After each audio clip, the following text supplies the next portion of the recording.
എടേ നമ്മുടെ കേരള ബ്ലാസ്റ്റേഴ്സും PR ഏജൻസികളും തമ്മിൽ നമ്മുടെ രഞ്ജിത്തും രേവതിയും തമ്മിൽ എന്ന പോലെ അഭേദ്യമായിട്ടുള്ള പുറത്തു പറയാൻ പറ്റാത്ത ബന്ധമാണ്.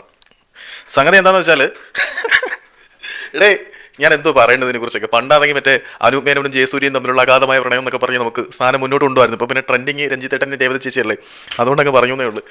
ഇന്ന് രാവിലെ പോലെ നിങ്ങൾ കേൾക്കുന്നുണ്ടായിരിക്കും മോഹൻ ബഗാൻ സൂപ്പർ ജയൻസിലേക്ക് തിരിച്ചു പോകാൻ പ്രീതം കോട്ടാൽ വളരെയധികം ആഗ്രഹിക്കുന്നുണ്ട്, ആളിന് ബ്ലാസ്റ്റേഴ്സിൽ നിൽക്കാൻ താല്പര്യമില്ല എന്ന്. ലാസ്റ്റ് പ്രീതം കോട്ടാലിന്റെ ഇന്റർവ്യൂവിൽ അദ്ദേഹം കേരള ബ്ലാസ്റ്റേഴ്സിനോടൊപ്പം കിരീടം നേടുന്നതിനെ കുറിച്ചൊക്കെയുള്ള കാര്യങ്ങളാണ് പറഞ്ഞുകൊണ്ടിരിക്കുന്നത്. പണ്ട് അദ്ദേഹത്തിനോട് കേരള ബ്ലാസ്റ്റേഴ്സിലേക്ക് വരാനുള്ള താല്പര്യത്തിനെ കുറിച്ച് ചോദിച്ചപ്പോൾ വളരെ വ്യക്തമായിട്ട് ബ്ലാസ്റ്റേഴ്സിന് വേണ്ടി കളിക്കാൻ താല്പര്യമുണ്ടെന്ന് പറയുകയും ചെയ്തതാണ്. പക്ഷേ ബ്ലാസ്റ്റേഴ്സിലേക്ക് വരുന്ന സമയത്ത് ആളിന് കുറച്ച് ഡിമാൻഡും കാര്യങ്ങളൊക്കെ ഉണ്ടായിരുന്നു.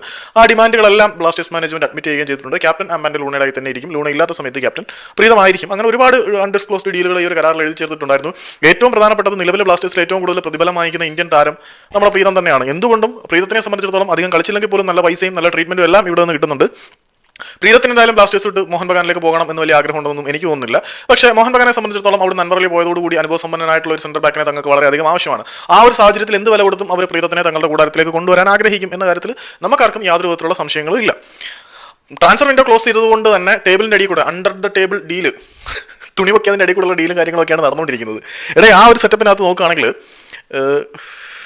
എന്താ ഞാൻ പറയേണ്ടത്, ദീപക് ടാങ്കരെ ഇങ്ങോട്ട് വാങ്ങിച്ചിട്ട് മോഹൻ ബഗാനിലേക്ക് പ്രീതം കോട്ടാലിനെ നൽകാനാണ് ടീം ഒരു ടേം, അങ്ങനെയാണ് അണിയറയിൽ ചർച്ചകൾ പോയിക്കൊണ്ടിരിക്കുന്നത് എന്നാണ് മനസ്സിലാവുന്നത്. ഇപ്പോൾ ദീപക് ടാങ്കരി അത്ര മോശമാണോ എന്ന് ചോദിച്ചു കഴിഞ്ഞാൽ ഒരു പ്ലെയറിനെ നമ്മൾ മോശക്കാരനായിട്ടൊന്നും കാണത്തില്ല. പക്ഷേ കേരള ബ്ലാസ്റ്റേഴ്സിന്റെ മിഡ്ഫീൽഡിൽ ദീപക് ടാങ്കരിയെ കൊണ്ട് കൺട്രോൾ ചെയ്യാൻ പറ്റുമോ എന്നുള്ളൊരു ചോദ്യചിഹ്നം തന്നെയാണ്. അപ്പം ഫ്രെഡി കഴിഞ്ഞ മത്സരത്തിൽ പാടാൻ പണ്ടാരടങ്ങുന്ന പ്രകടനമാണ് കാഴ്ചവെച്ചത്. ഇനി ഫ്രെഡി ഇമ്പ്രൂവ് ചെയ്ത് വന്നാൽ കൊള്ളാമായിരുന്നു എന്നുള്ള പ്രതീക്ഷ മാത്രമേ ഉള്ളൂ.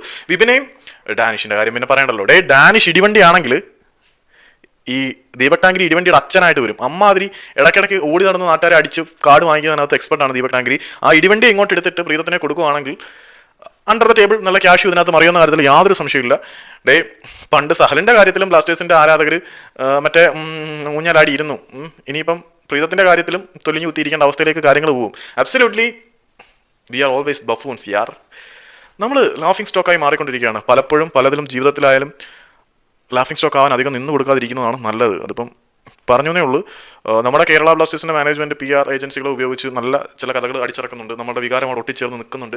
അതൊക്കെ വളരെ നല്ല കാര്യം തന്നെയാണ്. നമുക്ക് ഈ ഒരു ക്ലബ്ബ് വിജയിക്കണം എന്ന് തന്നെയാണ്. പക്ഷേ ആരാധകർക്കുള്ളതിന്റെ 1000-ൽ 1 അംശം പോലും ഇവിടുത്തെ മാനേജ്മെന്റിനും ഇല്ല, പിന്നെ മാനേജ്മെന്റിന്റെ ചില PR മക്കൾക്കും ഇല്ല എന്നുള്ളതാണ് പ്രധാനപ്പെട്ട വസ്തു. അപ്പം പുറത്തേക്ക് വരുന്ന റിപ്പോർട്ടുകളൊക്കെ വെച്ച് നോക്കുകയാണെങ്കിൽ ദീപക് ടാങ്കരി എന്ന ഇടിവണ്ടിയെ നമ്മൾ വാങ്ങിച്ചിട്ട് പ്രീതം എന്ന എക്സ്പീരിയൻസ്ഡ് മോഹൻ ബഗാൻ സൂപ്പർ ജയൻസിന്റെ ലെജൻസിനെ നമ്മൾ തിരികെ കൊടുക്കുന്നു. അവർ പ്രീതത്തിനെ അവിടെ അരിയിട്ട് വാഴ്ച നടത്തി ആഘോഷിക്കും എന്ന കാര്യത്തിൽ സംശയമൊന്നുമില്ല. But we are against ഊഞ്ഞാല.